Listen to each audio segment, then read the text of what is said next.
hook, story, offer. Those are the things that Russell Brunson would always say from ClickFunnels. And so the hook is something you have to, it's either leading people to pleasure or taking them away from pain. Those are the two things that you have to know. Welcome once again, listeners and viewers, to another episode of Yollab Central. Today, I have with me Charisse. And Charisse, would you like to share with our audience why they should be excited about our conversation today? Well, thank you for having me. I'm excited because I have learned so much about social media and how to use it to advertise and do different things. So if you're some entrepreneur that wants to know how to advertise using social media, then today's your day. Great. So, as far as I know, the little that I know about you, you're a mom and you're also an entrepreneur. So probably we can take it up from there. How you're managing things and how are things going with you in your business? Yes, I am a mom of 6 and I love working, I guess, especially now that my kids are at school. And so I have a couple hours during the day to be able to do what I do. So I'm a lender, I'm a real estate agent, I'm a real estate investor. I also have my own podcast, a TV show, and I just recently wrote a book called Flipping the Iceberg. And so I'm actually coaching people and teaching people how to heal from their trauma and then have a successful relationship and ultimately marriage. All right. So starting with your real estate business, probably, how are things going? What brought you into this journey? As in, have you been doing this since you finished education, or is it something that came up suddenly? No, it definitely came up. So I actually was a college director. I started out at 22 teaching college, and then I became the dean, and then I became the director. So it's called the college president or the principal if you were looking at a college.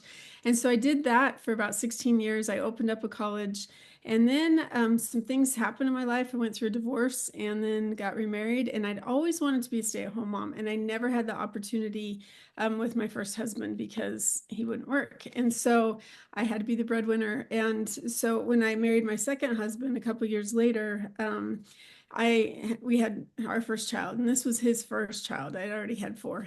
So he's like, quit. And so I did. And long story short, we ended up going to, I had a family member come to me and a best friend come to me to do some business ventures. And I trusted them and I shouldn't have. And so we lost $400,000 cash. So we were pretty big in the hole. And so we started flipping homes. And so we got ourselves out of that. And so I got into real estate. I got my license so that I could do that. And then realized I could make more money with a lot less stress just selling homes than flipping a whole bunch of homes. And so I got into that probably 10 years ago. And then I got my lender license 2 years ago. So try to be a one-stop shop. All right. I mean, you've had come a couple of experience that are pretty unique, and a lot of people have them. But something that picked my mind was the flipping homes thing that you started off with, and then you kind of pivoted to directly selling homes. Uh, what was any particular problem that you had while flipping homes that you thought that probably you could just sort it out and leave the whole process out and stick to selling homes itself? Yeah, so I think we actually did really well. We were able to pull ourselves out pretty quickly from the big hole that we were in.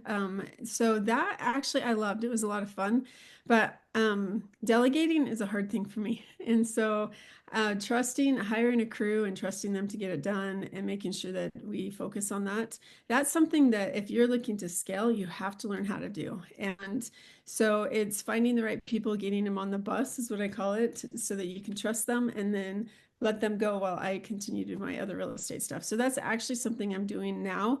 I'm getting back into it. And so some homes have kind of fallen in my lap that are great opportunities. And so delegation and trust are the concerns. So this is something that I hear from a lot of entrepreneurs that delegation and trust is very crucial when you're doing a business and you're trying to scale. So what's the first thing you look at when you're trying to delegate a job or a role per se? Uh, Yeah, great question. So to me, it's all about integrity. yeah. So if you can trust the person, I don't really care if you have all the skills because we can train you to do that stuff, but you have to have integrity and you have to have a work ethic. Those are the first 2 things. Okay. And then now that you're also coaching people, right? Trying to teach them things.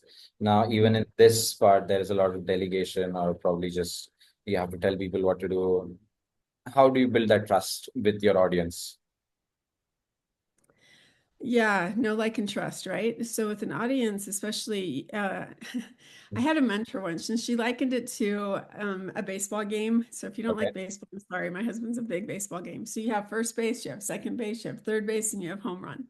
So same thing like dating. You don't just do the home run, or you shouldn't. You need to date them first, right? And so that's how you kind of start out. That you have to really give them a little task to do, and if you're trying to build the audience, hey, here's some information for you. And you don't ask anything, you're just serving, you're not selling. So you start to continue to give information, give. And then once you can give that information, now it's like, hey, I'm here for blah, and so if you were to, now you start to ask, but not a lot, like, hey, can I have your name? Can I have your number? Here's a freebie. Here's something else in case you want to download. So then you're getting their contact information. Then you start nurturing them and you start sending them information. And then it's, hey, I'm holding a master class, or I'm holding this, or I'm doing that. And so it's like little by little by little. And pretty soon, they might be a client for yours. And it might be a $7 thing. It might be a $47. It might be 197. So you just keep going up the ladder. And eventually they might go for your 4997 or 10,000, 25,000, whatever it is that you're selling. Uh, I mean, it's lovely to see how you simplify the whole process.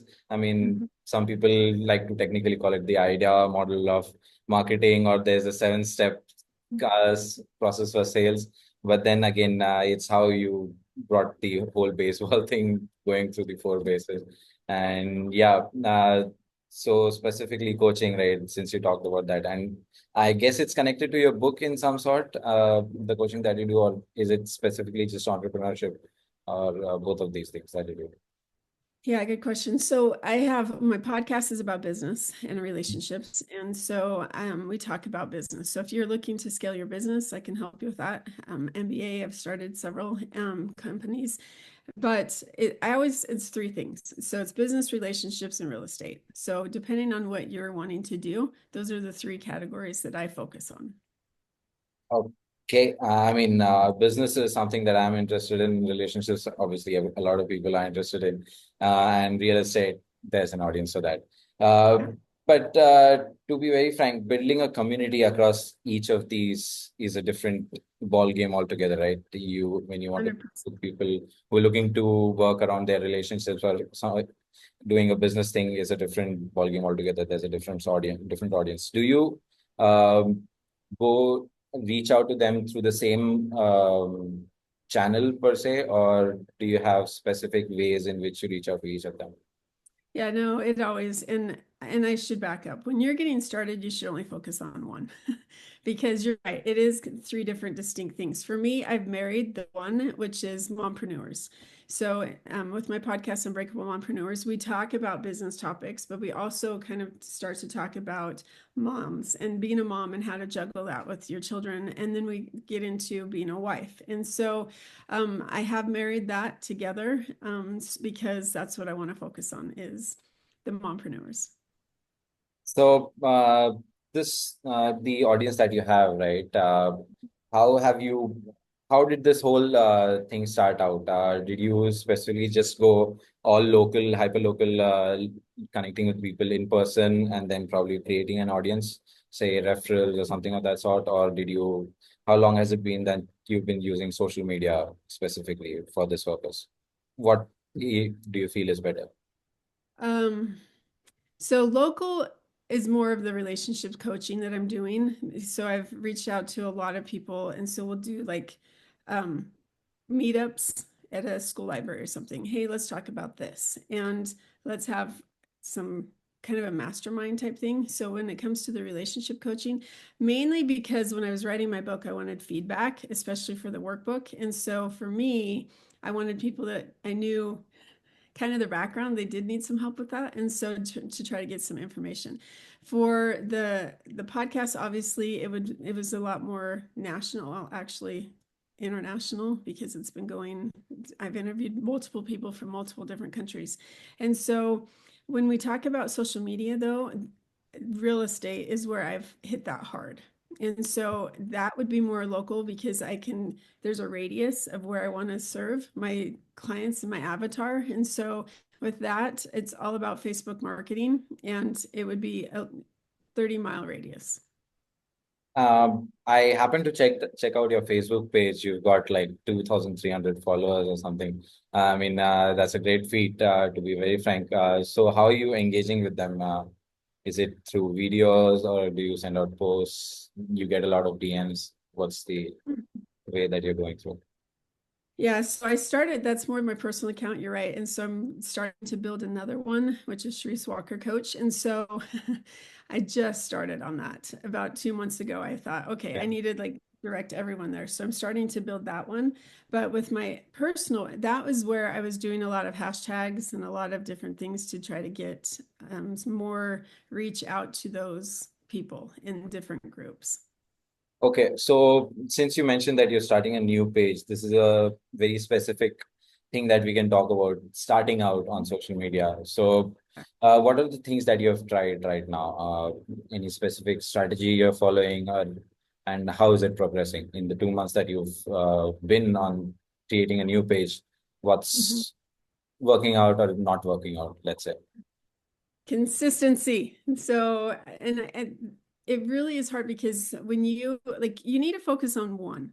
So if you're going to go Instagram, let's just go Instagram and let's focus on that and let's build that. If you're going to do Facebook, let's just do Facebook. And then you can start to grow that. Now, Facebook and Instagram actually are tied together. So it's kind of Yes. easy to do that. But like I have a client, or not a client, a guest that I had on that she does only Pinterest and so, or YouTube. And Pinterest was one of those dirty little secrets, honestly, that you could probably do really well depending on your niche.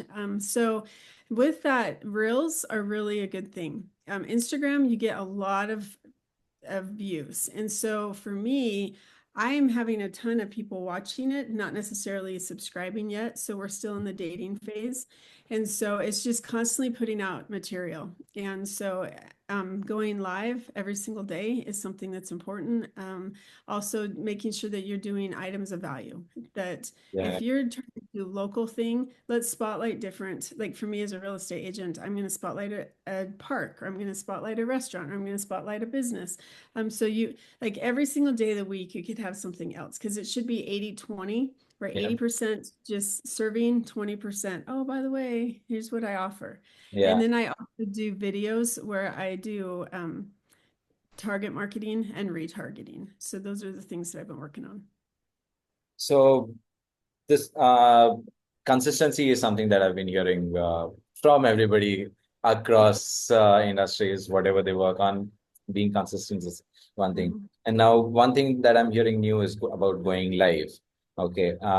Now, I've seen people go live, but they're usually very big influencers and whatnot. So they obviously have a lot of comments coming in, live comments, live likes and flows and coming in. But then I'm not sure how it goes with you, but do you want to share your experience with going live? Because you mentioned you're going live on a daily basis. So how are you keeping your community engaged on a daily basis, having something new to talk about every day? Well, okay, so do as I say, not as I do, right? So I have not been going live, like doing reels as well. So Okay. making sure that there's Yeah. some type of video every single day. Yeah. That's no, I'm not necessarily going live, but I'm definitely videoing and then I'll post it. Okay, okay, okay.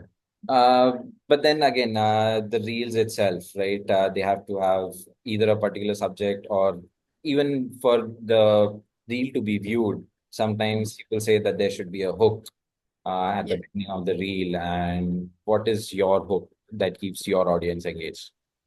Yeah, hook, story, offer. Those are the things that Russell Brunson would always say from ClickFunnels. And so the hook is something you have to, it's either leading people to pleasure or taking them away from pain. Those are the two things that you have to know. And so with that, I always think, especially I'll start out with my podcast. Are you someone who is blah? Right. And so I think of it like if you're in the mall and you say, hey, you. you're not going to turn around. But if it's, hey, Johnny, and that your name's Johnny, you're going to turn around. So you have to call out the person, your avatar, like spend enough time that you know who your avatar is and what you're trying to do.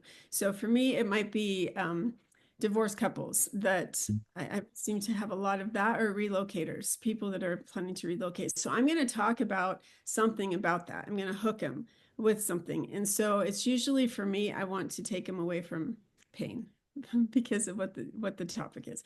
And so that's how I'm going to hook him. And then I'll introduce myself after that. And then we talk about it for 30 seconds to a minute. And then we do the offer. But the offer is not going to come until I've retargeted them 3 times. So Okay. here's the information. Here's some more information. Like, hey, just something real quick, 30 seconds. And then the next retarget would be a minute, and then maybe a minute and a half to 2 minutes. And then, like, we're now down into the deep weeds that, okay, we're on third base. So I'm going to ask you if you're interested in finding out more, attend my free class. Right.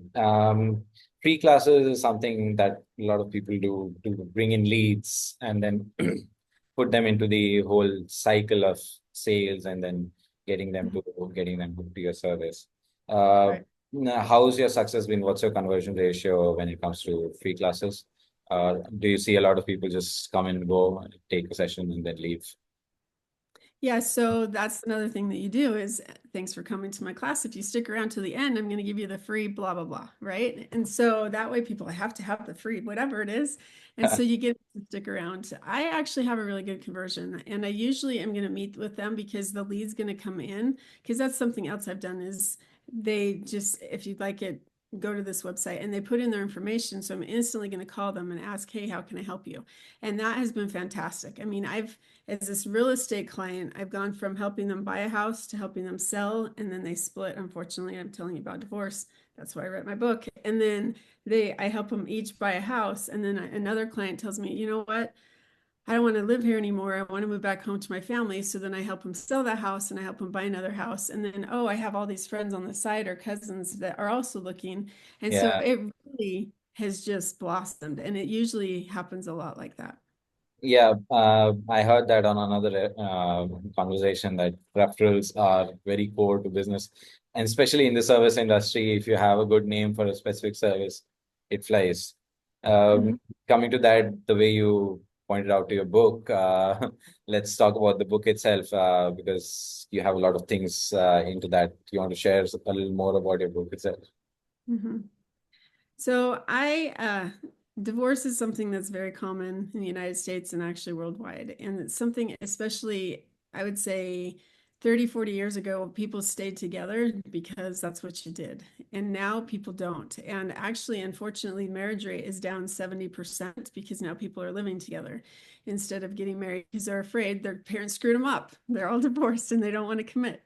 And so I really feel like we all have trauma as kids. It doesn't matter what kind it is. It could be really bad, or it could be your friends bullied you and rejected you in sixth grade, like me, right? And so you're afraid to get close to people. And so for me, that really does affect the relationship later on. And I don't think that we realize how much until we're in that relationship. And we might self-sabotage, we might do different things. So the first part of the book is flipping the iceberg. It's understanding and recognizing the issues that you have so that you can heal, and that you don't get into an abusive relationship, you don't get into a codependent relationship, and then you can think clearly enough to say, yes, this person's good for me, or wow, this person's controlling, or maybe this isn't a good choice. And so that's the first part of the book, is focus on yourself. Then the second part is, once you think that you found the person that you want to spend the rest of your life with, now it's time to get to work. And I think a lot of times we are afraid to ask each other questions because we don't want to get in a fight.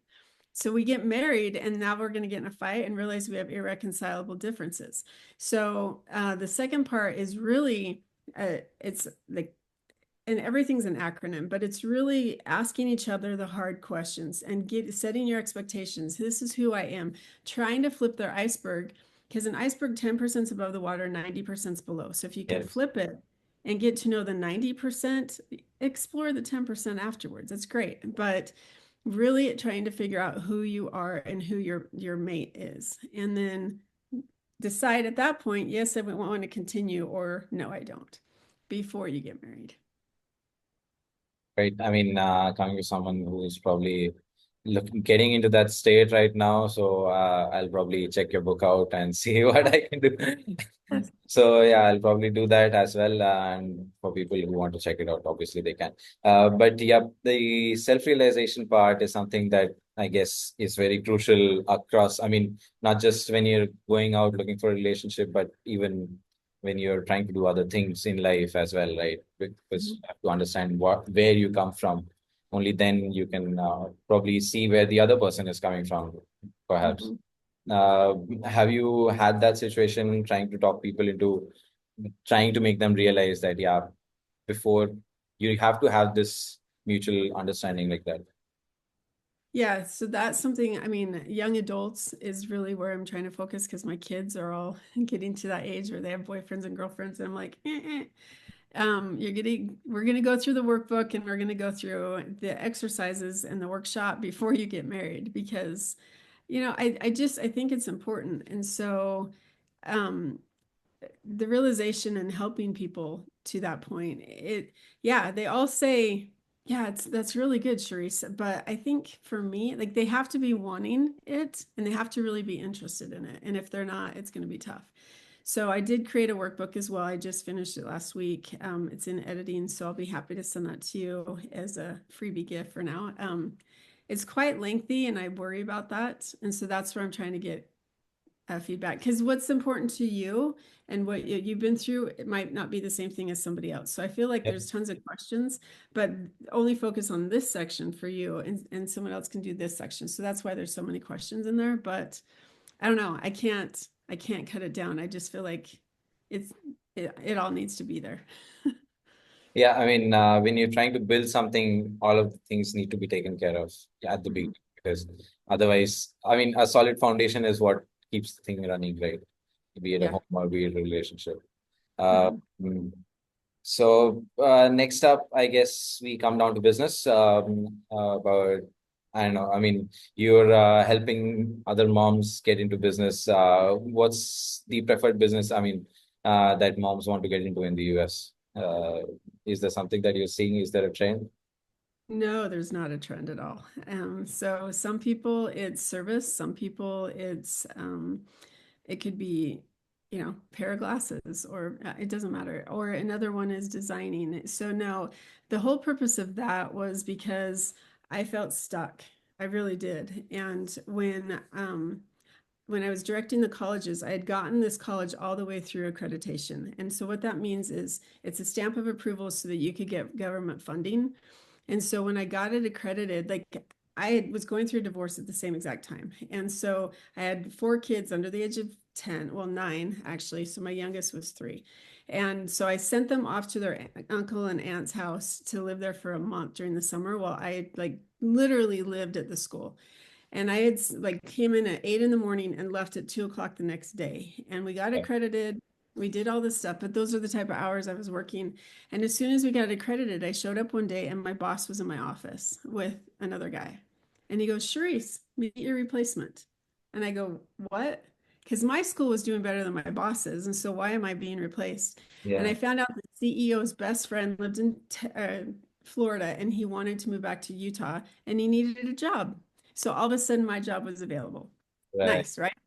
So it was at that point that I realized I will never work for another company again because, wow, I was so loyal to you and I'd done so much and I felt used. And so it was at that point that I realized, okay, I'm going to go into pursue what I wanted. And I couldn't yet, but when I got married and then like took about a year and a half off and then realized I love what I do. And so I realized that as women and men too, I'm not one of those people. I don't care who it is, but we tend to like give, give, give, give, give. And so the stay-at-home moms that might be feeling like they're unfulfilled, not because of their children, but because they like to do other stuff. So they're feeling trapped, or the people who are in their job like I was, that was wanted to get out, but they couldn't because of they had to be the breadwinner. And so I'm really focusing on those women to realize you do have the opportunity to accomplish anything you want in your life and what's going to make you happy. So it's peace, passion, and purpose. Those are the three things that I want people to realize. And if whatever that is that you want to pursue, let's figure out how to do that. Okay. Now, you mentioned three very peace, passion, and purpose. Uh, Mhm. mm, how do you break it down to your, I mean, the moms that you're working with or your Yeah. students per se? Because these are three very different things. Yeah. Although purpose can lead to peace only when purpose is fulfilled, and then purpose cannot be achieved if you don't have passion. So, how do you, I mean, this is how I'm relating to it, but then you probably have something better to. So, um, the question I would have is, are you happy in your life? Mhm. And if you can say yes, then fantastic. And I'm happy for you. And I'm going to be your cheerleader. If you're not, then we figure out what is holding you back. And so I'm not a proponent of divorce. Obviously, or I wouldn't have written the book. And my second book coming out is after the I do. So it's all the stages of marriage. So I'm 100% believe in marriage and the importance of it. But if you're in a relationship where it's abusive or it's toxic or it's like for me, I would probably be dead today if I was still in that first marriage for the health reasons that I was going through. So if you're in a position where you have to break free because you have to or you need to, then let's talk about that. And when it comes to relationships, if it's about business, like you feel like you're in a 9 to 5, but this is what I really want to do. If money weren't an issue and this is what I want to do, then let's talk about how you can get to that point. So we go into steps and just becoming real with yourself and honest with yourself. And I don't recommend, oh, I'm going to quit tomorrow. My husband actually did that. And I quit and I told him to. But then for the next year, he was kind of floundering on what do I want to do? What do I want to do? And so I think that that's where you just have to figure out what is it that you're passionate about? What are you interested in? And is this something that's viable as a business? And I was talking with somebody once, and they were starting to go this way, but his wife loved decorating cookies. And now they've turned it into a multi-million-dollar business, and it's cookies, Yeah. right? And that was never something that they were actually even looking at, but they thought, let's give it a try, and they're millionaires now. Right. I mean, that's an inspiring story. I mean, just trying to do what they're doing. You talked about specific thing called replaceability. I mean, how you were suddenly replaced in your previous job, and then this is something that a lot of people go through at many points in their career, right? Where they're at a job, they're trying to deliver, but then one fine day they'll have their boss will be like, "Okay, we'll put you somewhere else. We have someone better, probably, or just we want to replace you," that kind of. Um, but how do you overcome that as an entrepreneur? Okay, Yeah. because you have people working with you or working under you, and then how do you bring that ensure that that feeling does not come to your employees? Because Yeah. that's a very big mental block. I mean, personally, yes, you're irreplaceable because you're the one running the company, but then what about the employee, right? They might still be having that mental uh, problem that, yeah, I might be replaced tomorrow morning. Mm. Well, let's be honest, everyone's replaceable, right? Even if you think that you're not, because I think I'm not, but I was. And to be honest, that's the only college that is still standing of all the colleges that I've been involved in. So I'm proud of that college, but we are replaceable. That's the thing is we have to understand. And so how can we create value for our employer to make sure that they know that we're loyal and we'll do anything we can for them? I did. I was willing to do anything possible, but that guy needed a job and CEO's best friend. So I think that for me, I remember thinking back on some of my jobs where my employer really showed me my value, and made sure that he knew or I knew that I was important and that I was making a difference and I was appreciated.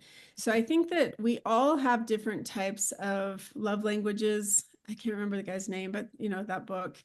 And so how do you show up? What motivates you? Do you want to be the head all the time, or is it money? Is it recognition? Is it gifts? Like if we can figure out what motivates our employees, then we as leaders know how to reach them and we can talk to them and reward them that way. So I think that we have to really get to know who our employees are. And then as an employee, not having the PTSD, just be aware it could happen anytime. And so making sure that you show your worth and you're continuing to improve yourself so that you are somebody that could be irreplaceable, but continuing to volunteer. And like Yeah. when I was 22 teaching college, I was a teacher, but I was pregnant with twins, and somebody asked who wants to do the instructor schedule because I'm so tired of it. Well, selfishly, because if I could do three 12-hour days, then I could be home with my kids for the other 4 days. So I'm like, I'll do it. And I love that. And I became the person like nobody else wanted to do the schedule but me. And so not only could I create the best schedule for everybody else, I got to create the best schedule for myself. And so I was definitely very safe from being laid off because nobody wanted to do that schedule. So I think that volunteering for activities and learning things so that you can become somebody that is the go-to protects you. So now, as an employer, per se, uh, how do you look at employee training? I mean, this is very sudden, I'm sure, but then you have, you sure have some plans because Yeah. an employee may leave, but then you can't leave an employee untrained because what if they stay? I mean, I've heard that somewhere. It's probably a different kind of statement, but then yeah, I think it's somewhat of this kind that you can't have an employee who's not trained in the fear that they will leave the next day after the training, but then you can't leave them untrained as well. So how do you tackle that? No, that's a great question. I think that there has to be an onboarding process. Yeah, You need a system. And so here's what we're going to learn. This is all the stuff. And you're going to trust that they're going to be there. Like if you were to show up every single day and say, oh my gosh, they're going to leave me, then they yeah, are. They're manifesting that. And yeah. I used to think that was all woo-woo stuff, but I actually don't anymore.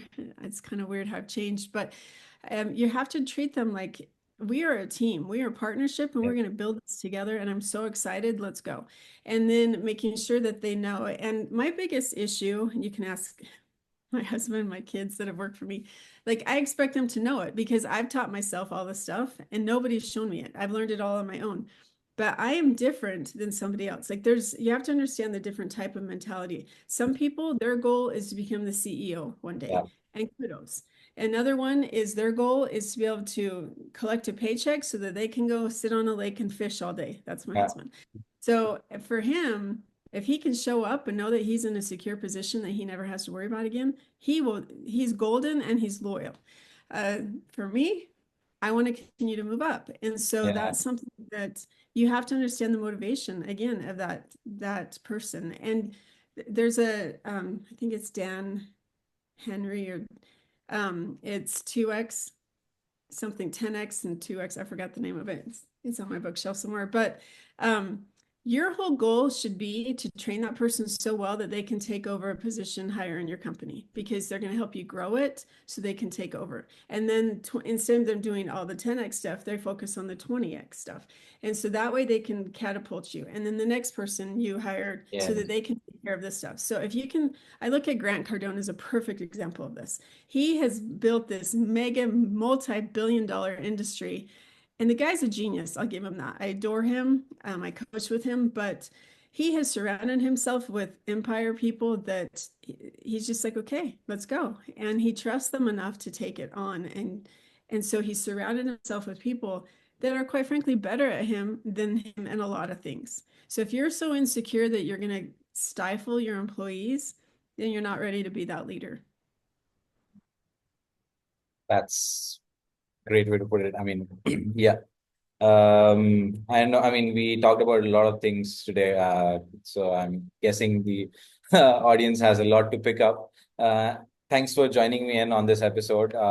Before we close this, Charisse, do you want to share some contact details or how people can get in touch with you later? Yeah, so my website's currently under construction as well. So I'm going to lead them to Unbreakable Mompreneurs because there they can take you to different things.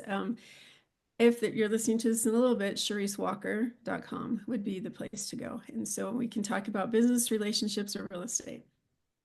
Thank you so much. I wish you the best of luck for your business and for whatever you plan to do later in life. And yeah, thanks for joining me in on this episode of Yollab Central. To the audience, listeners, and viewers, if you had a great time, if you learned a lot, do leave a like on the video. If you have something to say, then do leave a comment and don't forget to subscribe to the channel. Thank you for listening in.